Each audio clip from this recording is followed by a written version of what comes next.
Jangan lupa subscribe, like, komen, dan share YouTube TVRI Bengkulu. Dan nyalakan loncengnya ya.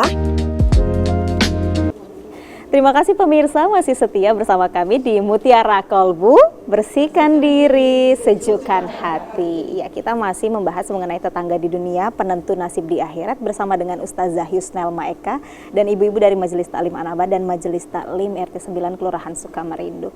Ustazah, dari pertanyaan tadi, apakah ada yang menurut Ustazah belum tersampaikan dengan baik? Bisa dijawab lagi, Ustazah. Terima kasih, disambung Mbak Rara. kembali. Iya. Bismillahirrahmanirrahim. Mengenai pertanyaan Ibu tadi ya Mbak Rara ya, apabila tetangga yang memang dia menutup diri untuk berbaikan gitu. Tadi langkah baiknya jika emang sudah seperti itu, udah berat ya masalahnya itu, kita baiknya manggil alim ulama atau orang yang kira-kira yang bisa dipercaya, yang punya ilmu, yang punya kapasitas lah untuk menengahi permasalahan tadi. Karena apa? Kalau tidak diselesaikan itu akan berlarut-larut dan akan tidak baik juga untuk kedua belah pihak gitu. Kasihan yang orang yang sudah berusaha untuk baik gitu, untuk berusaha untuk memperbaiki diri gitu, tapi orang yang satu lagi, tapi lebih kasihannya lagi orang yang menutup diri itu sebenarnya Mbak Rara, karena dia akan menyimpan marah, emosi yang terus-menerus gitu, dan nanti efeknya juga nggak baik kan ya, sebagaimana kita ketahui orang yang menyimpan marah, dendam itu akan berakibat untuk fisiknya sendiri gitu. Ya akan maksudnya merusak organ tubuhnya juga gitu. Dan juga lagi-lagi ini hal untuk kita sama-sama introspeksi, kenapa kita sulit untuk memaafkan, kenapa kita sulit untuk memberi maaf kepada orang. Jangan-jangan ada ada maksiat ataupun dosa yang menghalangi kita untuk bisa mendapat cahaya Allah gitu. Ini perlu sekali kita perhatikan. Dan lagi-lagi pentingnya kita untuk saling memahami, saling berempati, saling mengasihi bagaimana kehidupan tetangga ini agar bisa damai, bisa rukun seperti itu lagi. Baik, terima kasih Ustazah, terjawab ya Bu ya. Sudah. Ada lagi Bu yang bertanya? Iya, silakan Ibu. Assalamualaikum warahmatullahi wabarakatuh. Waalaikumsalam warahmatullahi wabarakatuh. Ya, saya Ibu Deski dari Majelis Taklim An-Naba. Begini Ibu Ustazah, bagaimana sebaiknya kita menjalankan kehidupan bertetangga, atau bagaimana sebaiknya kita melaksanakan hak dan kewajiban dalam bertetangga, sementara tembok pembatas tetangga kita tinggi. Itu rata-rata sekarang sudah tinggi, sudah 1,5 meter. Kemudian pintu jarang terbuka. Kita melihat tetangga kita setiap pagi ketika dia mengeluarkan mobil, keluar, lalu masuk lagi, pintu pagar kembali tertutup. Bagaimana Bu Ustazah cara kita menyikapi ya fenomena sekarang ini? Demikian, terima kasih. Iya, terima kasih Bu Deski ya Bu. Ustazah, tadi sudah dijelaskan oleh Bu Deski sendiri bahwa kenyataannya pada zaman sekarang itu dalam kehidupan bertetangga sendiri, tetangga-tetangga kita tidak jarang itu yang temboknya sekarang sudah lumayan tinggi, pagar yang selalu tertutup, ketemunya pagi, ketemu lagi nanti sore waktu pulang kerja gitu. Sekedar sapa, say halo aja mungkin sudah cukup sulit ya Ustazah. Bagaimana cara kita untuk menjalankan hak dan kewajiban kita dalam hal bertetangga ini sendiri Ustazah? Bismillahirrahmanirrahim. Pemirsa Mutiara Kolbu yang dirahmati Allah Subhanahu wa taala dan Ibu Des. Karena kita hidup di dunia yang serba cepat ya sekarang ya, dan semua kayak seperti nafsi-nafsi bacanya individualis ya, ini memang bukan karena kita yang menjadikan, tapi memang udah zamannya seperti itu gitu. Jadi bisa kita lakukan dari hak-hak tetangga yang harus kita penuhi. Pertama, tidak membuat dia tersakiti aja, itu udah cukup bagi kita. Mungkin kita tidak bisa berkunjung kepada dia kan, apalagi kalau kita nggak tahu kalau dia lagi sakit ya Mbak Rara ya, apakah dia sakit, apakah dia sehat, kita nggak tahu kan gitu, karena tadi pembatas tembok aja udah mungkin hampir 2 meter, hampir 1,5 meter gitu. Terus pulang aja kadang tuh cuma lihat buntut mobilnya aja, nggak kelihatan lagi kan Mbak Rara gitu, karena memang memang padatnya jadwal kita masing-masing. karena semakin cepatnya dunia gitu. Jadi tadi kita tidak menyakitinya saja itu udah merupakan hak dia dari kita, dan kewajiban kita adalah tidak menyakitinya, tidak membuka aibnya gitu. Dan juga usahakan agar kita bukan yang menjadi penyebab keributan. Maksudnya seperti apa? Misalnya adanya suara bising, kayak misalnya bunyi motor ataupun bunyi apalagi bunyi musik dari rumah kita yang mengganggu gitu. Itu udah merupakan hak dia atas kita, kewajiban kita kepada tetangga. Meskipun kita tidak bisa lah bertandang, bermain seperti itu, tapi untuk tidak menyakitinya saja dan tidak mengumbar aibnya itu sudah menjadikan hak dia yang kita penuhi gitu. Dan itu menjadi penentu kita di akhirat kelak. Kenapa?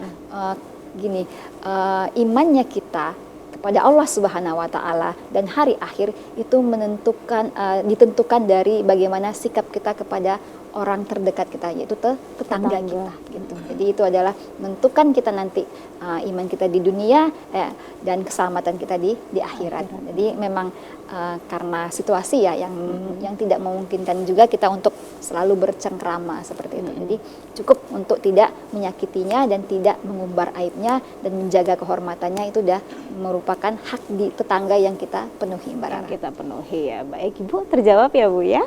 Ada lagi Bu yang bertanya? Sudah? Iya sudah. Baik, mungkin saya aja Ustazah kalau gitu yang bertanya.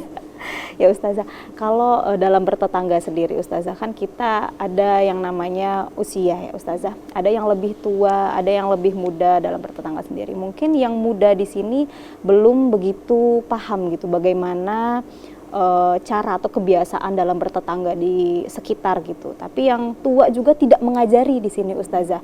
Nah, tapi ketika hal itu terjadi, yang muda di sini malah jadi bahan omongan gitu, jadi bahan perbincangan gitu. Padahal yang tua sendiri tidak ada mengajarkan gitu bagaimana cara bersikap dalam bertetangga atau kebiasaan-kebiasaan yang dibentuk dalam rukun tetangga itu sendiri. Bagaimana itu Ustazah? Baik, bismillahirrahmanirrahim, Mbak Rara. Tetangga ya, misalnya jika konteksnya ada yang tua, ada yang muda gitu. Tetangga yang muda ketika dia bersalah, terus tidak ada dari yang tua untuk mengkoreksinya, untuk menegurnya. Itu makanya kewajiban seseorang yang usianya sudah besar atau tua, itu dia kewajiban adalah untuk mendidik yang muda gitu. Dan yang muda itu kewajibannya adalah untuk apa? Untuk menghormati yang tua.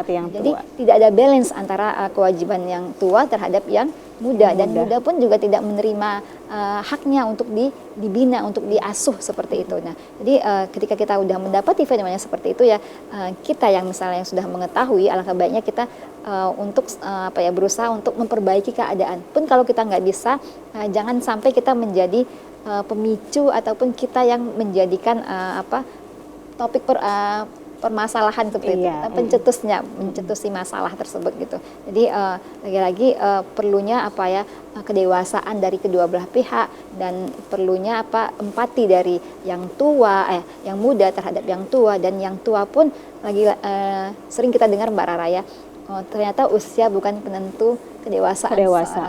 Banyak orang tua tapi sifatnya seperti anak-anak gitu. Jadi tidak dewasa dari segi emosionalnya gitu. Makanya jika kita mengetahui itu, jika kita berada dalam posisi tersebut, kitalah yang untuk memulai untuk berusaha untuk memperbaiki keadaan. Pun kalau kita nggak bisa, kita jangan sampai menjadi pencetus keburukan tersebut ya Ustazah. Ustazah, mungkin Ustazah bisa menyampaikan kesimpulan di sini apa yang bisa didapatkan dari pembahasan kita pada hari ini, dan nasihat-nasihat saja Ustazah, apa yang bisa Ustazah sampaikan agar kita semua di sini, ibu-ibu dan pemirsa yang ada di rumah, juga bisa menjaga hubungan baik dengan tetangga sehingga bernilai ibadah dan menjadi penyelamat kita di akhirat kelak seperti tema kita pada hari ini Ustazah. Baik Mbak Rara, bismillahirrahmanirrahim.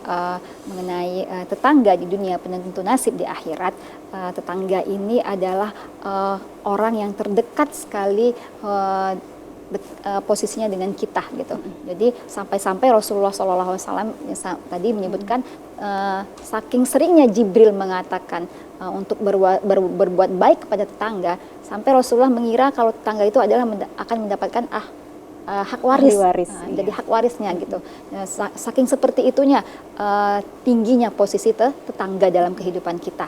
Nah, di surat An-Nisa ayat 36 Allah Subhanahu wa taala mengatakan a'udzubillahi minasyaitonirrajim wa'budullaha wa la tusyriku bihi syai'aw wa bil walidaini ihsana wa bidzil qurba wal yatama wal masakin wal jari dzil qurba wal jaril junubi ila akhiril ayat. Jadi kata Allah Subhanahu wa taala dalam surah An-Nisa ini mengatakan bahwa posisi beriman kepada Allah itu sama ibadahnya dengan kita beribadah berbuat baik kepada orang terdekat. Jadi posisi beriman atau beribadah kepada Allah Subhanahu wa taala sama ibadahnya dengan kita berbuat baik, beribadah kita dengan orang terdekat. Maksudnya berbuat baik ini ibadah juga ya, dengan orang-orang terdekat. Ibu, ayah, ada orang-orang miskin, fakir dan tetangga itu adalah orang yang harus kita jaga, harus kita perlakukan dengan baik. Kenapa? Karena mereka inilah orang-orang terdekat inilah penentu iman kita di dunia, penentu keselamatan kita di akhirat, terlebih-lebih tetangga. Makanya Rasulullah SAW sampai mengatakan tidak beriman orang yang seseorang masih orang lain itu tetangganya tidak merasa aman dengan tangannya. Dan lagi ada satu kisah disebutkan dalam hadis Nabi, ada perempuan yang dia itu rajin sholatnya, tahajudnya, puasanya dan sedekahnya, tapi dia menyakiti tetangganya. Dia kata Rasulullah posisinya ada di neraka. Inilah. Iya, baik. Itulah kisahnya ya Ustazah. Ya, alhamdulillah, terima kasih Ustazah atas ilmu yang sangat bermanfaat tentunya pada hari ini. Semoga menjadi ilmu baru dan bisa kita terapkan ya ibu-ibu ya di rumah dan pemirsa juga yang ada di rumah. Dan akhirnya pemirsa, 1 jam sudah Mutiara Kolbu menemani kebersamaan kita pada hari ini. Begitu banyak hikmah yang bisa kita dapatkan dari tema kita pada hari ini tentang tetangga di dunia, penentu nasib kita di akhirat. Dan ternyata menjaga hubungan baik dengan tetangga bukan hanya kewajiban kita di dunia, namun juga menjadi penentu amal ibadah kita di akhirat kelak. Semoga kita menjadi umat yang bisa menjalankan hal-hal baik dan menjalankan hak dan kewajiban kita dalam bertetangga. Akhirnya saya Melantor Asmara bersama kru yang bertugas pamit undur diri. Terima kasih atas perhatian Anda. Wassalamualaikum warahmatullahi wabarakatuh dan sampai jumpa.